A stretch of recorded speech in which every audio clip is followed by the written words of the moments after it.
Bonjour Raphaël Glucksmann, merci d'être avec nous ce matin sur France Bonjour. Info TV. On va évidemment évoquer cette guerre en Iran avec les États-Unis et Israël, un déluge de feu sur Téhéran depuis 3 jours, une riposte iranienne avec des dizaines de missiles envoyés sur Israël, mais aussi tous les États du Golfe aux alentours, comme le Koweït, on l'apprend ce matin, qui aurait été visé par des missiles sur l'ambassade américaine au Koweït.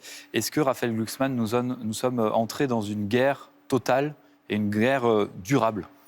On est entré dans un moment de bascule extrêmement dangereux.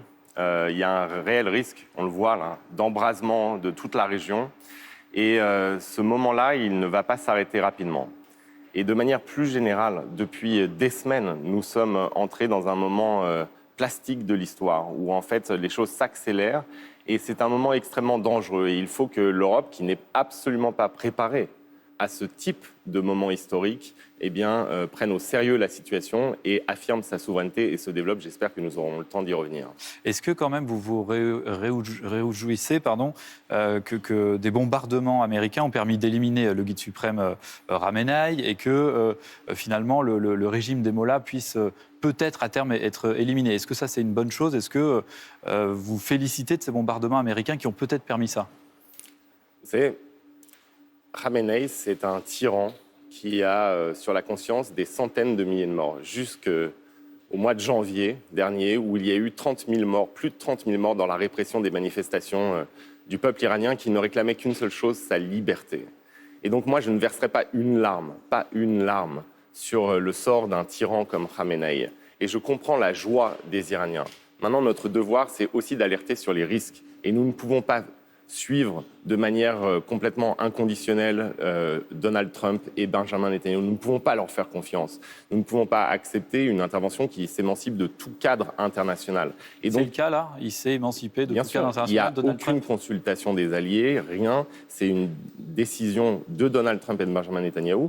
Mais il n'empêche que la chute du régime iranien serait une excellente nouvelle, d'abord pour les Iraniens, ensuite pour l'ensemble de la région, et enfin pour nous-mêmes, parce que rappelez-vous que depuis 4 ans, le régime iranien participe à la guerre de Vladimir Poutine contre l'Ukraine et contre l'Europe. Ce sont les drones Shahid qui attaquent les infrastructures énergétiques en Europe. Rappelez-vous aussi que le régime iranien est responsable d'actions terroristes sur notre propre sol, qu'il y a encore très récemment, ils organisaient un attentat contre la synagogue de Duisbourg en Allemagne. Donc en fait, il y a une menace iranienne qui est réelle. On ne parle pas là d'une guerre qui sort de nulle part. Et cette menace iranienne est bien là, puisqu'on voit bien qu'il y a une riposte iranienne, assez violente d'ailleurs. 3 soldats américains ont été tués, au moins 9 morts en Israël, des dizaines de blessés dans les pays du Golfe, et puis une base militaire aussi française à Abu Dhabi qui a été visée hier. Est-ce qu'elle vous inquiète aussi, cette riposte iranienne? Et on comprend bien que le régime des Mollahs est toujours en place, finalement. Et il cherche à frapper absolument tous les pays voisins. Et permettez-moi d'avoir d'abord une pensée pour nos soldats qui sont dans la région, nos soldats qui sont l'honneur de notre nation et qui ont été visés. Mais ils visent aussi une base anglaise à Chypre. Absolument. En réalité, la stratégie du régime iranien, là, c'est la fuite en avant. C'est-à-dire qu'ils veulent absolument embraser la région pour ne pas chuter seuls. Et ce que nous devons faire, nous, Européens, c'est préparer la suite. Parce que dans les objectifs de guerre annoncés par Donald Trump ou Benjamin Netanyahu, il n'y a pas de plan pour la suite. Et c'est souvent le risque de ces interventions unilatérales, c'est qu'on peut gagner militairement, mais derrière, qu'est-ce qu'on fait? Et là, le rôle de l'Europe sera fondamental, c'est-à-dire préparer la suite. Et l'objectif, c'est quoi?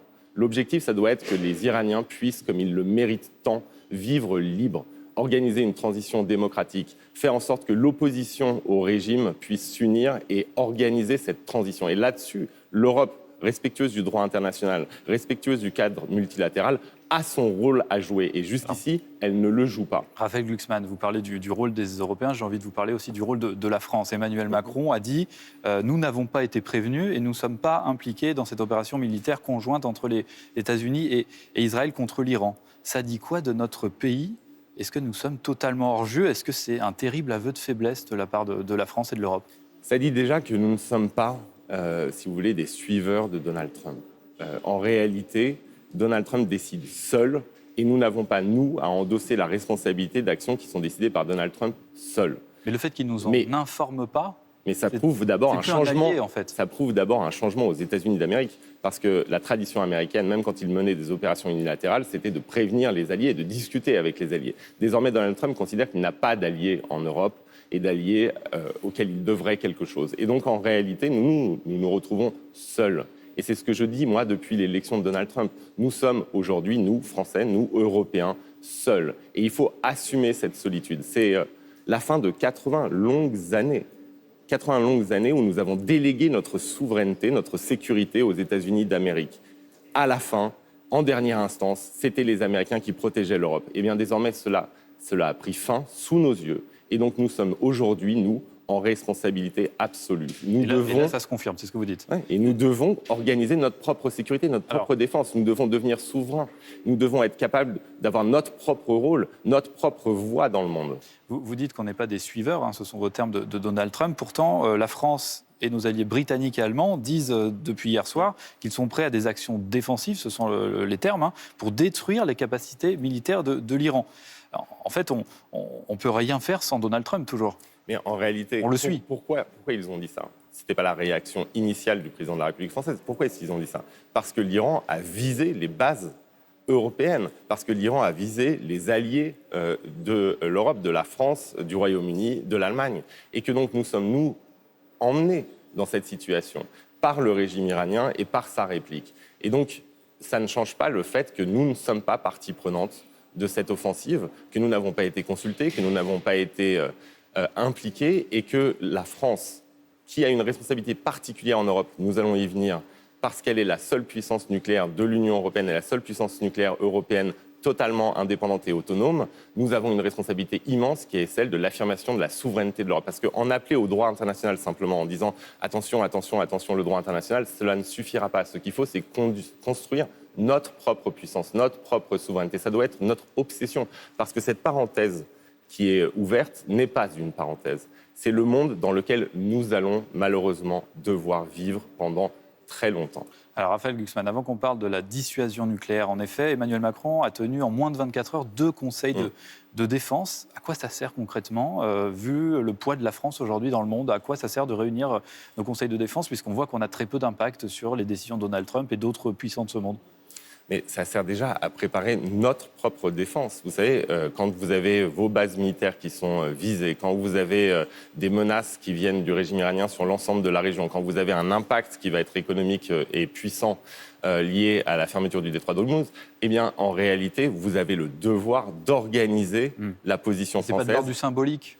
Mais il y a du symbole, évidemment. Mais derrière, il y a aussi des décisions concrètes à prendre. Moi, vous savez, je ne suis pas un opposant pavlovien. C'est-à-dire que quand on est dans une situation extrêmement grave, il ne faut pas jouer des jeux politiciens. Bien sûr qu'il y a besoin aujourd'hui d'un conseil de défense, et il y a aussi besoin d'une consultation des différentes forces politiques françaises, d'un partage d'informations, d'une discussion nationale autour de la situation dans laquelle nous nous trouvons, même si nous ne sommes pas à l'origine de cette situation. Bon, ce qui est sûr, c'est qu'en tout cas, il y a un discours qui est très attendu cet après-midi de la part du chef de l'État, Emmanuel Macron. Il aura peut-être d'ailleurs l'occasion, Emmanuel Macron, de revenir peut-être dans le jeu international avec cette question de la dissuasion nucléaire. Il va s'exprimer depuis la base opérationnelle de l'île Longue, c'est pas loin de Brest.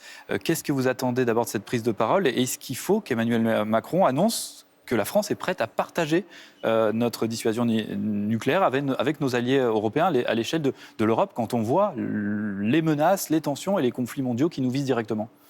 Alors, il ne s'agit pas d'une mutualisation de la dissuasion nucléaire. Il n'y aura pas 27 États qui vont décider ou non de l'utilisation du bouton rouge. La dissuasion nucléaire française restera française dans son utilisation et dans le processus de décision qui conduit à l'utilisation de cette dissuasion. Par contre, ce qui est certain, c'est qu'aujourd'hui, nous devons étendre cette dissuasion à nos partenaires européens. Et c'était déjà, en fait, à l'origine, dans la pensée du général de Gaulle, la dimension européenne de la dissuasion française. Vous savez, aujourd'hui, la France a à la fois une chance et une responsabilité immense. Et nous le devons au général de Gaulle et à ses successeurs.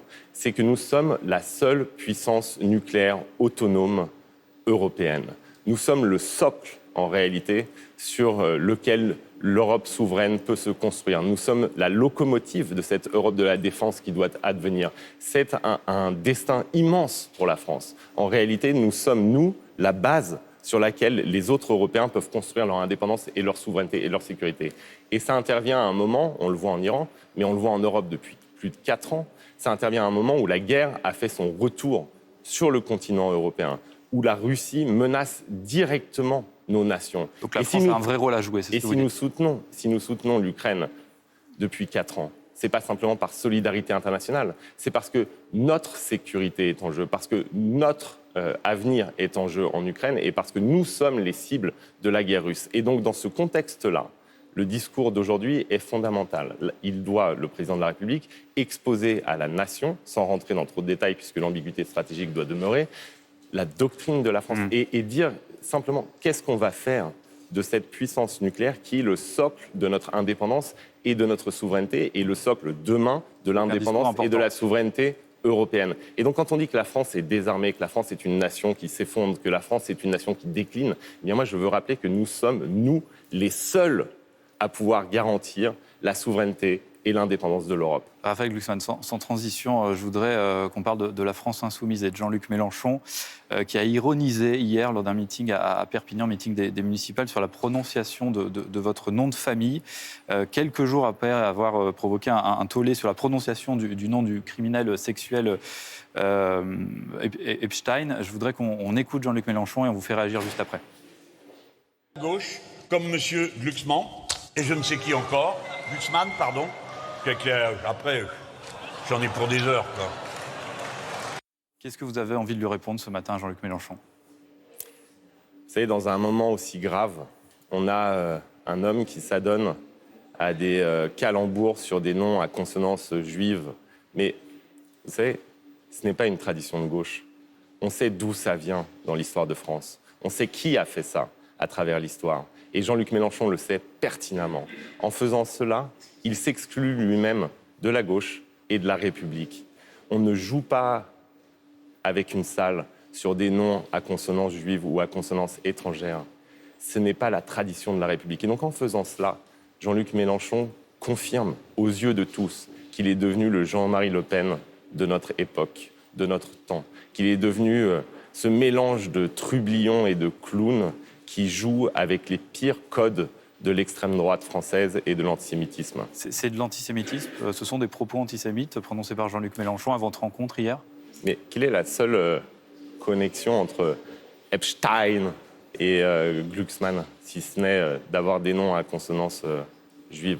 C'est un choix de Jean-Luc Mélenchon. Il fait le choix de s'exclure lui-même et de la tradition de la gauche républicaine française et de la République française. En réalité, ce qu'il fait, c'est qu'il flatte les pires instincts dans la société. Et donc, j'espère que tout le monde a bien conscience que nous ne pouvons pas nous allier à quelque élection que ce soit et sous quelque forme que ce soit avec ce type de discours, avec ce type de positionnement politique, avec ce type de force politique et avec ce type de leader politique. Le message est passé. Merci Raphaël Glucksmann d'avoir été avec nous ce matin dans l'invité politique de cette heure.